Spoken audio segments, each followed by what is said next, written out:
निश्चित आपको भोगना पड़ेगा। यदि भगवान की शरण में हो जाओ, अबलो नशानी अबना नशई हो, वो कृपा करे तो सब क्षमा हो जाए। वो कह रहे हैं कि हम सर्वपापेभ्यो मोक्षयिष्यामि मा शुचा। नहीं तो आपका जो कर्म प्रकाशित नहीं हुआ है और आपने पाप कर्म किया वो गुप्त है, वो नष्ट नहीं हुआ, वो भयंकर रूप रख के तैयार है, अपने समय पे तुम्हें नष्ट कर देगा। एक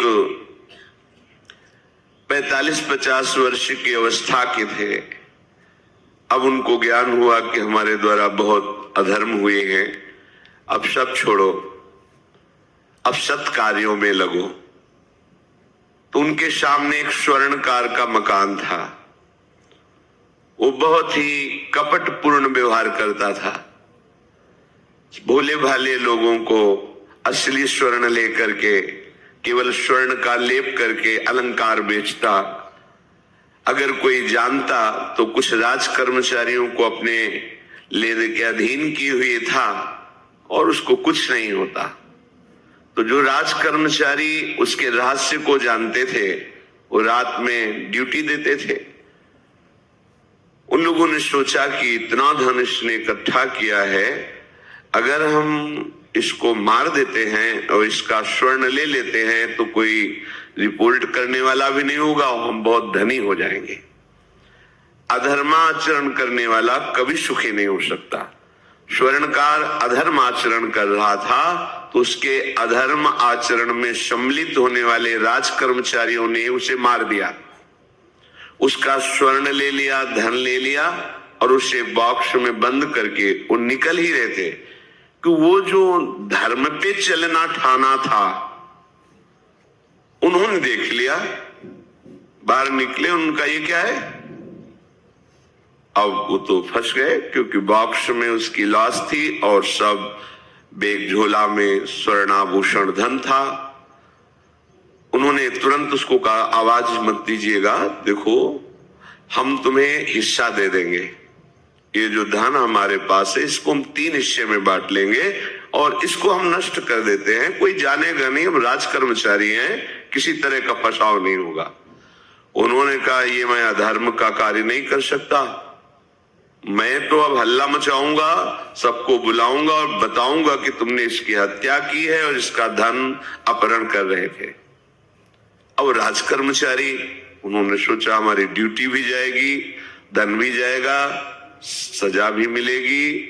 दोनों ने इशारे में ही बात कर ली और हल्ला मचा के दौड़ पाए, पकड़ो इसे, पकड़ो, जाने न पाए। उसे पकड़ लिया, लोग इकट्ठा हुए, क्या हुआ?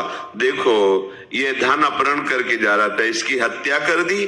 तो हम लोग गश्त लगा रहे थे तो हमें शंका हुई, आए तो देखा ये पकड़ा गया, जो धर्म से चल रहा था उसको पकड़ लिया। अब तो प्रमाण, राज कर्मचारी खुद गवाही देने के लिए तैयार, उसे बंद किया गया, मुकदमा हुआ। वो बार बार जज के सामने यही कहता था, जिसकी कसम खवाओ हम कसम खा लेते हैं, हमने बिल्कुल ये कार्य नहीं किया, ये लोग ये कार्य कर रहे थे, हमने इनको रोका तो इन्होंने मुझे साझेदारी के लिए, पर मैंने वो स्वीकार नहीं किया तो फिर इन्होंने ऐसा किया। पर उसकी कौन बात माने? राज कर्मचारी गवाही, मुकदमा लंबा खिंचा, उसे जेल में रखा गया। हर बार आके वो यही प्रार्थना करता, कई वर्ष तक चलता रहता मुकदमा, जेल का उसे बड़ा कष्ट भोगना पड़ता। वो विचार करता कि मैं अगर हिस्सा ले लेता तो बच जाता, लेकिन धर्म से चल रहा था तो देखो मुझे कष्ट भोगना पड़ा। मुझे लगता है भगवान के दरबार में न्याय नहीं है, धर्म रक्षा नहीं करता, ऐसा लगता है। एक दिन आया और रो करके यही बात कही जज के सामने कि मुझे लगता है भगवान नहीं है, क्योंकि मैं बार बार सत्य को साक्षी करके कहता हूं कि मैंने ये कर्म नहीं किया और मुझे दंड दिया जा रहा है, मुझे क्लेश दिया जा रहा है धर्म से चलने के कारण। अगर मैं सम्मिलित हो जाता तो मुझे तीसरा हिस्सा मिलता और बिल्कुल बात शांत होती। ये क्या धर्म है, कहां भगवान है? जज ने इस पर गौर किया, कई वर्ष वो जेल भोगता रहा, मुकदमा चलता रहा। तब जज ने गौर किया कि बार बार ये कहता है इसकी जांच की जाए, तो हत्याकांड होते ही रहते हैं। एक शव आया वहां, जज ने मंगवाया था, जो पोस्टमार्टम के लिए जाता, मंगवाया और कहा देखो इसका कोई नहीं है, अंतिम संस्कार के लिए अपने ही लोगों को जाना है। तो 2 कर्मचारी जो थे सरकारी, जो स्वर्ण चोरी में सम्मिलित थे, उनको और उसको कहा कि बस तुम थोड़ी देर नदी के किनारे बैठे रहना, हम और लोगों को लेकर के आते हैं। और एक आदमी को छुपा के बैठा लिया और राज कर्मचारी नदी के किनारे शव को लेकर बैठे।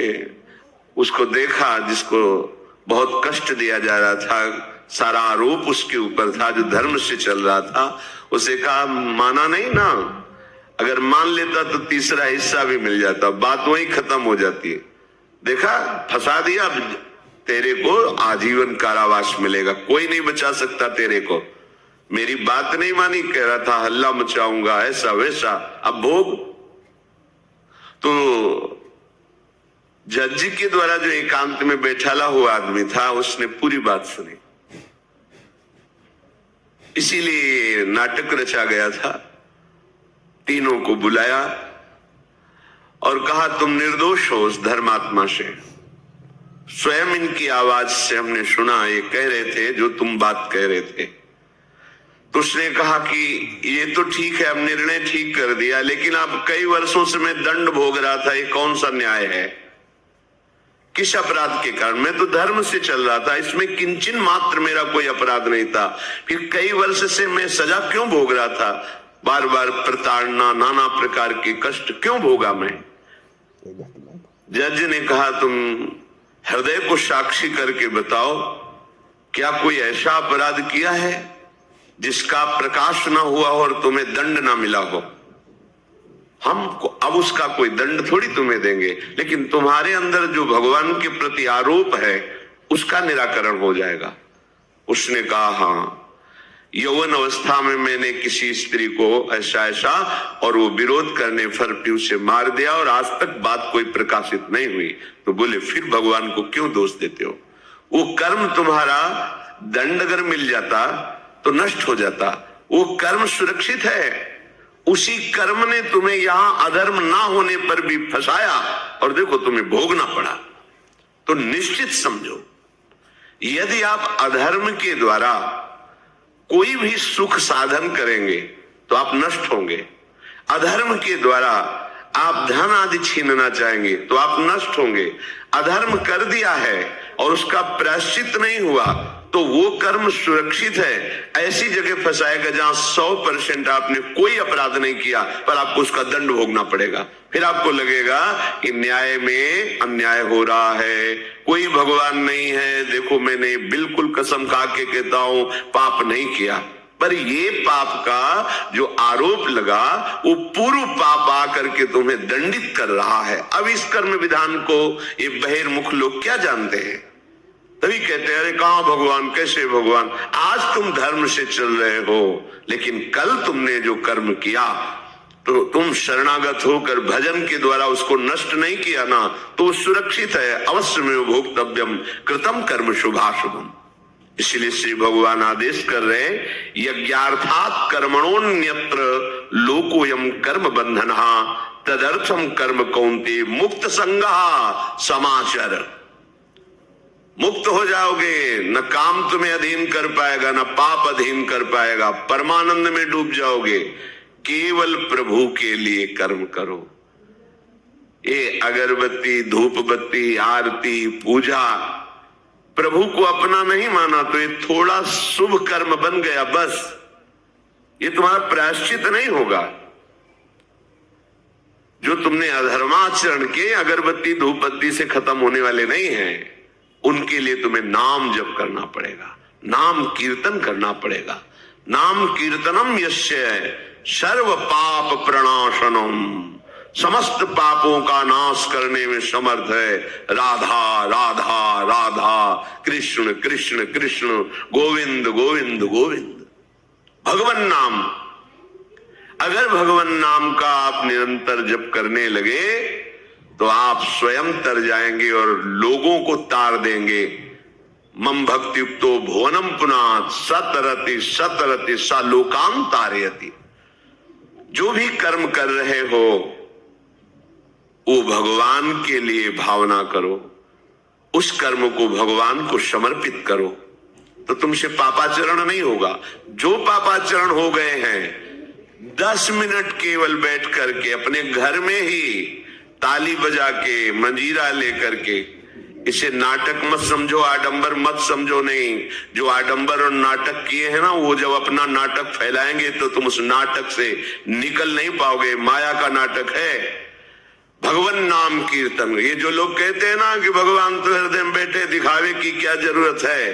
अगर इतना बोध हो चुका है भगवान हृदय में बैठे, तब तो आप सिद्ध हो गए। केवल वाणी से बोल रहे हो, मनमानी आचरण कर रहे हो, दुर्गति को प्राप्त हो रहे हो, तो है ना सबके हृदय अछत अविकारी, पर सकल जीव जग दीन दुखारी। सबके हृदय में बैठा है, पर दुर्दशा रोक रहा है क्या वो? क्यों? क्योंकि तुम केवल बातों से कहते हो तो सबके हृदय में बैठा है। ऐसा अनुभव किया? अगर ऐसा अनुभव किया तो व्यभिचार किसके साथ करते हो, चोरी किसकी करते हो, हिंसा की, कपट किससे, द्वेष किससे? बस केवल बातों से बात नहीं बनती। ये कर्म बातों से नष्ट नहीं होता, इसके लिए अनुष्ठान करना होगा नाम का। चाहे जैसी परिस्थिति हो, चाहे जो हो, जैसे भी हो, तुम्हारा मंगल होगा। अहोबत स्वपस्तो गरियान यज्जिभ्यागे वर्तते नाम तुभ्यम। वो नीच आचरण करने वाला, अभक्ष पदार्थ खाने वाला भी यदि भगवान नाम उच्चारण करता है तो परम पावन हो जाता। अहो, आश्चर्य की बात, बड़े बड़े प्रायश्चित जिसे पावन नहीं कर सकते, भगवान नाम उसे पावन कर देता है। जैसी हरिवंश विचार के मनुज देह गुरु शरण गई, सकै तो सब पर पंच तजी कृष्ण कृष्ण गोविंद कही। कृष्ण कृष्ण गोविंद क्या जाता है? हम तो ये नहीं कह रहे कि तुम नहा के जपो, तुम ऐसा को, जैसे हो जहां हो, गोविंद गोविंद राधा राधा राधा वल्लभ श्री हरिवंश, तुम पावन हो जाओगे प्यारे।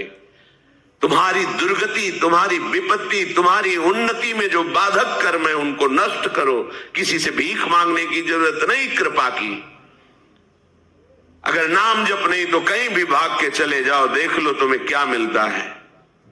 नाम जप करो, तुम स्वयं देने वाले बन जाओगे, मांगना मिट जाएगा जन्म जन्म का। विश्वास करो, जैसे भी हो।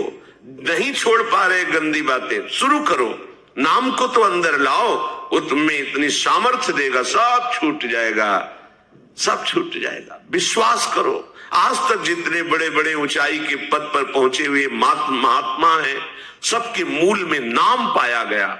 निरंतर नाम जप, निरंतर अभ्यास करने से होता है।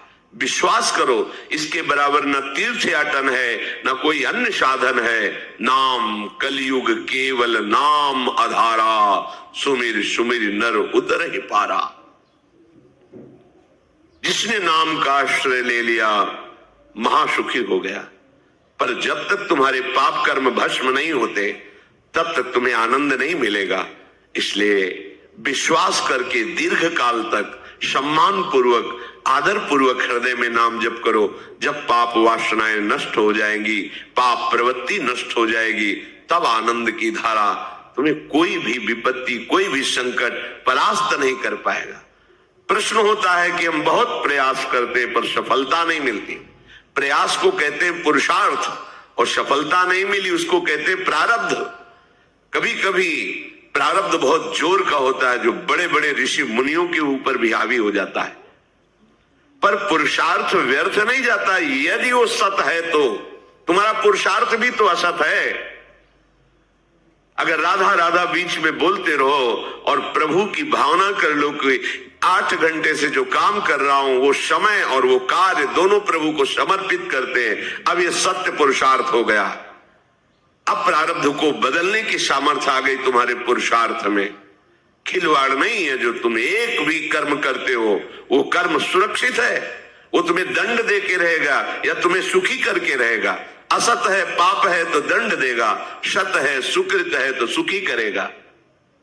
विश्वास मानिए, ये सत्य वार्ता है, ये कोई चाटुकारिता की बात नहीं है। सत्य सत्य रहता है, चाहे जो युग हो, चाहे जो समय हो, सत्य अपना प्रभाव दिखा के रहता है। इसलिए भगवान का आदेश है, तुम्हारा जीवन भगवत प्राप्ति के लिए, आनंद में डूबने के लिए, मस्त होने के लिए मिला है। ये मस्ती नशा में नहीं है, ये मस्ती दूसरों के शरीर का मांस खाने में नहीं है, ये मस्ती दूसरों की हिंसा व्यभिचार इसमें नहीं है। मस्ती है स्वात्मानंद की, जब कोई चाह नहीं, कोई परवाह नहीं, मृत्यु भी एक खिलौना लगने लगे, उसे मस्ती कहते हैं। वो मस्ती आती है भगवान नाम जप से। शुद्ध ज्ञान का प्रकाश हुआ, मरने का भय खत्म हो गया, क्योंकि शरीर राग नष्ट हो गया। इसलिए सावधान होकर जो जहां जैसी भी परिस्थिति में हो, भगवान नाम सदैव अपने पास रखो। राधा राधा, कृष्ण कृष्ण, गोविंद गोविंद, देख लेना, निहाल हो जाओगे, निहाल हो जाओगे, मस्त हो जाओगे। हमारी बात मान लो, हमारी प्रार्थना मान लो, कुछ इसमें नहीं लगता है। इसमें न पैसा देने की बात कह रहे, ना कोई संयम नियम की बात कर रहे, जैसे बने। मन नहीं लगता, मत लगने दो, बड़ा दुष्ट है। ये लगता है हमें दुर्गति कराने के लिए। अगर इसकी हाँ में हाँ मिलाओगे तो ऐसे निंदनीय कर्म कराता है, घृणा होती है अपने मन से। देखो ना, झांक के देखो ना मन को, कभी ये तृप्त नहीं हुआ। वही गंदी बात, वही गंदा चिंतन, वही गंदे आचरण की प्रेरणा। इस दुष्ट को मित्र मानते हो, ऐसे मन को। जो हमारा खास दुश्मन है वो मन है, वासनाओं में फंसा हुआ, वासनाओं की प्रेरणा करने वाला दुश्मन मन है। इस मन को डंडे से मारो। डंडा है हरिनाम, जितना जपोगे मन उतना ही सावधान रहेगा। कृष्ण कृष्ण, गोविंद गोविंद गोविंद, निरंतर रटन करो। राधा राधा राधा, क्या जाता है? जिह्वा से नाम उच्चारण कर रहे, शरीर से अच्छे कर्म कर रहे, विचार अपने आप पावन होने लगेंगे। विचार पावन हुआ तो महात्मा हो गया, चाहे वो गृहस्थ हो, चाहे वो विरक्त हो।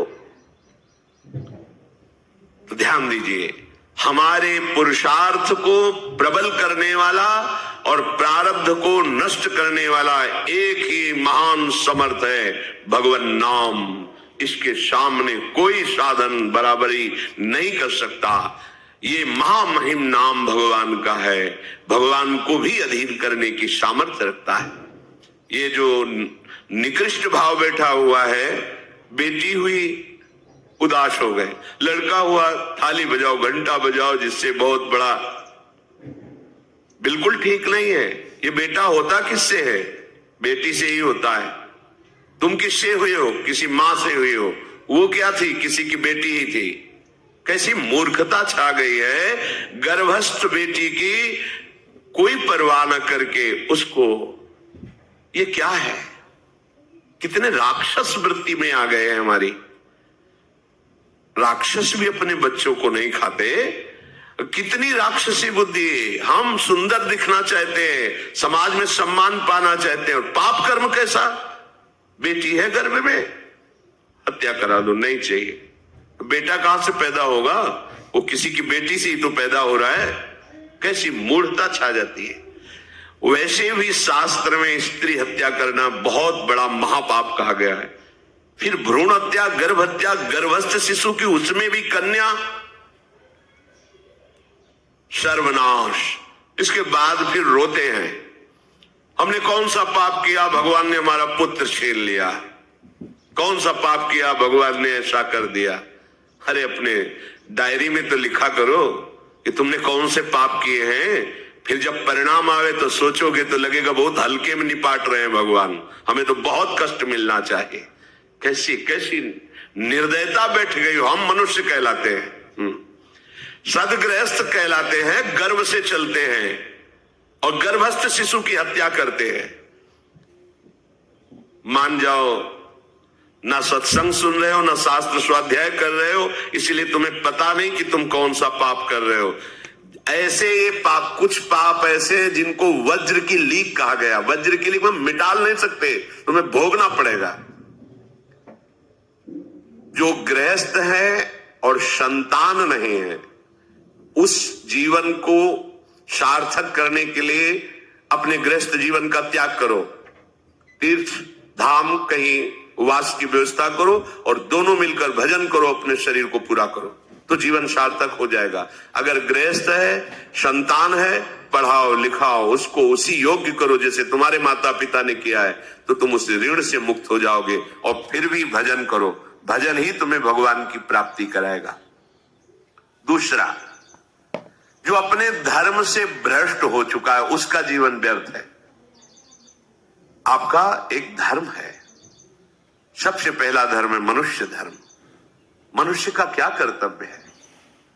अपने प्राणों का भी बलिदान देकर दूसरे की रक्षा करना, और यहां अपने मन को सुख पहुंचाने के लिए दूसरे की हत्या कर देना। कैसा राक्षसी भाव वृत्तियों में आ गया। देखो, अगर कोई माता बहन एकांत मिल जाए तो बस राक्षस जैसे टूट पड़ते हैं, ऐसे स्वभाव, मार दो, जला दो, काट दो।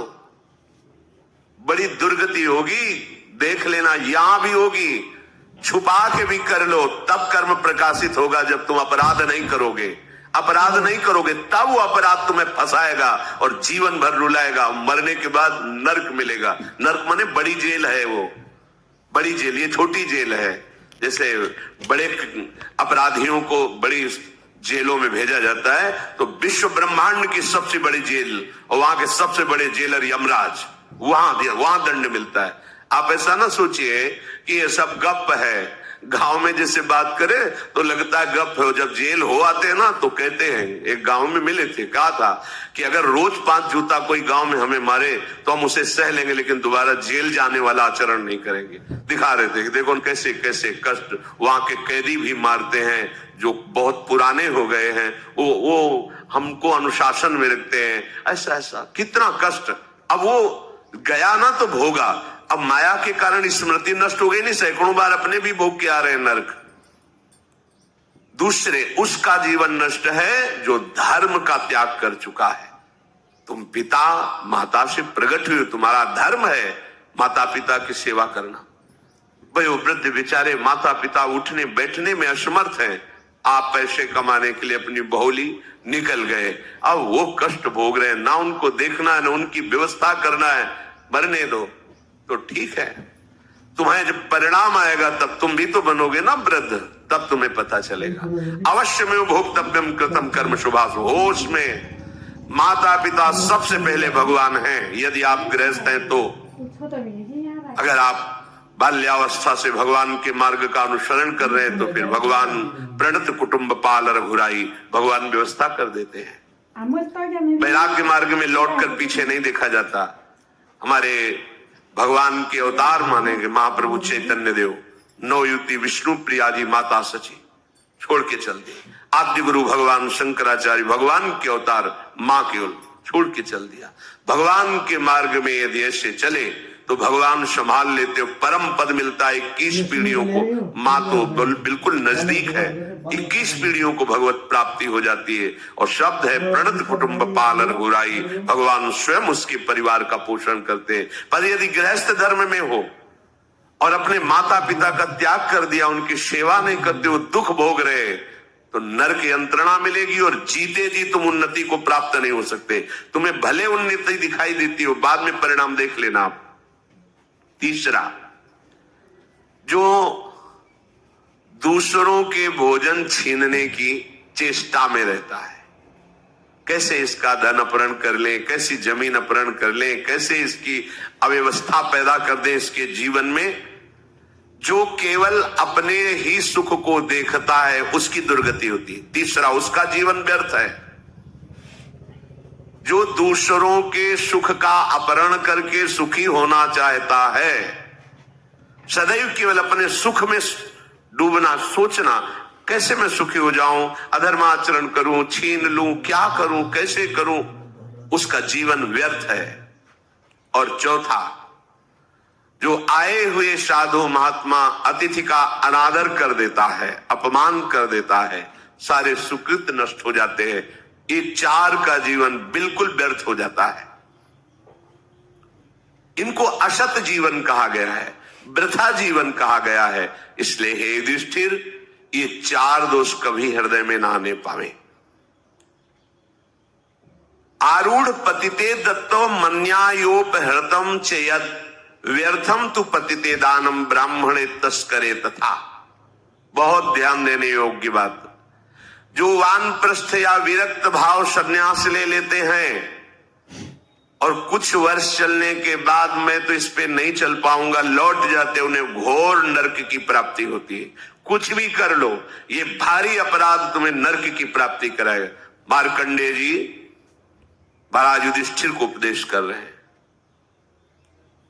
एक बार एक सन्यासी जी ने कहा था कि हमने गुरुजनों से सुना है कि ये जो वचन से संकल्प ले ले कि बस अब कुछ महीने बाद हम सन्यास ले लेंगे और विरक्त होकर भगवान का भजन करेंगे, और यदि वो ऐसा नहीं करता तो उसे चंद्रायण व्रत रहना चाहिए, तब उस पाप से मुक्त होगा। चंद्रायण व्रत कहते हैं प्रतिपदा को 1 ग्रास, द्वितीया को 2 ग्रास और अमावस्या को 15 ग्रास, फिर नीचे घटाते चले जाओ 14, 13, 12, 11 ऐसे पूर्णिमा को पूर्ण 1 महीने से उपवास रहने से हम सन्यास लेंगे। इस बात के अपराध का उसको सन्यास लिया नहीं, केवल घोषणा कर दी थी। और जो सन्यास ले लिया या वानप्रस्थ, वानप्रस्थ कहते हैं पत्नी के सहित विरक्त होकर भजन करना। गृहस्थ में थे, अब निर्णय कर लिया कि अब आजीवन हम ब्रह्मचर्य रहेंगे और भगवान का भजन करेंगे। धाम तीर्थ वन आदि में रहकर वो जीवन में दोनों भजन करके भगवान की प्राप्ति में लगा, उन्हें वानप्रस्थ कहते हैं। सन्यास जो पूर्णतया वैराग्यवान होकर केवल भगवान के आश्रित जीवन। सन्यास मार्ग में माता पिता परिवार का दिया हुआ कुछ स्वीकार नहीं किया जाता, उनके द्वारा भरण पोषण नहीं स्वीकार किया जाता। अगर स्वीकार करता है अपने धर्म से भ्रष्ट हो जाता है। ये मनमानी आचरण न शास्त्र स्वाध्याय है न सत्संग में शुद्धा है। मनमानी आचरण से अध्यात्म मार्ग प्रकाशित नहीं होता। जिसने सन्यास ले लिया और वो फिर गृहस्थ में लौट जाता है, अब हमसे तो होने वाला नहीं, तो उसे आरूढ़ पतित कहते हैं।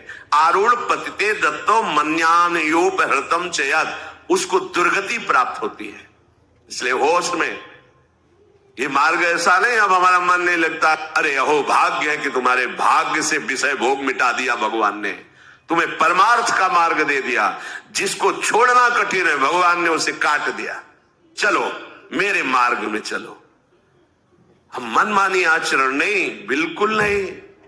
यहां शास्त्र आदेश करता है। ऐसे नहीं होना चाहिए कि 4 दिन हुए कपड़ा उतार दिया, कपड़े बदल लिए, 5वें दिन फिर उसी पोशाक में। तो जानते हो इससे क्या होगा? जीवन भर कुछ कर लो, दुर्गति प्राप्त होगी। तस्मात् शास्त्रम प्रमाणम ते कार्य कार्य, ये कानून है। कानून में फंस गए तो सजा निश्चित होगी। ये भागवतिक कानून जैसे एक राजकीय कानून है, तो ये भागवतिक त्रिभुवन का कानून है। त्रिभुवन में कहीं यही कानून काम करेगा। अलग अलग देश का कानून है, लेकिन ये त्रिभुवन का कानून, विश्व का कानून है, ये भगवदीय कानून है। अगर इसमें फंस गए तो निकलना मुश्किल हो जाएगा। बहुत शास्त्र के अनुसार चलो। तो जो वानप्रस्थ या सन्यास लेकर के पुनः गृहस्थ धर्म से युक्त हो जाता है, उसकी दुर्गति निश्चित हो जाती है। आप तुम वो कर ही नहीं पाओगे। जैसे कहते हैं अब मंत्र ले लिया, आप क्या जाने की जरूरत है? मंत्र प्रकाशित ही नहीं होगा, जप ही नहीं पाओगे। लिख के देख लो, ये शब्द लिख लो, मंत्र नहीं प्रकाशित होगा, जप ही नहीं पाओगे। खिलवाड़ है परमार्थ चलना। एक एक अक्षर में अगर त्रुटि हो जाती तो छाती जलेगी। कैसे गलती कैसे होगी? एक अक्षर भी अगर शास्त्र सम्मत इष्ट प्रेरित है, हृदय शीतल रहेगा, परमार्थ प्रकाशित रहेगा। ये मार्ग है। अब कौन शास्त्र स्वाध्याय करता है? कहां में सत्य चर्चा सुनने को मिलती है? भगवत कृपा है जो सुनने को मिल रही, इसको हृदय में धारण करो। जो जीवन हमें भगवान ने दिया है ये निंदनीय जीवन नहीं है, ये रोने वाला जीवन नहीं कि हाय हमें दूल्हा नहीं मिला, दुल्हन नहीं मिली, हाँ संसार के भोग नहीं मिले, परिवार बड़ी कृपा हुई जिस दलदल से हम नहीं निकल सकते थे, नहीं निकल पाए अनंत जन्मों से, आज हमारी लाडली ने फूल जैसा मुझे अलग कर दिया। ये गृह कारज नाना जंजाला तेति दुर्गम शैल विशाला, ये शर्म आवत अति कठिनाई, राम कृपा बिनु आए न जाई। भगवान ने तुम पर कृपा की, तुम्हें नाचना चाहिए कि रोना चाहिए? विषयों को देख देख कर जलते हो, भोगने की लालसा रखते हो, कैसा जीवन, व्यर्थ जीवन। बिल्कुल नहीं, सावधान, तुम्हारा जीवन भगवान के लिए, तुम्हारे भाग्य में श्री जी लिख दी गई है। हमें नाचना चाहिए।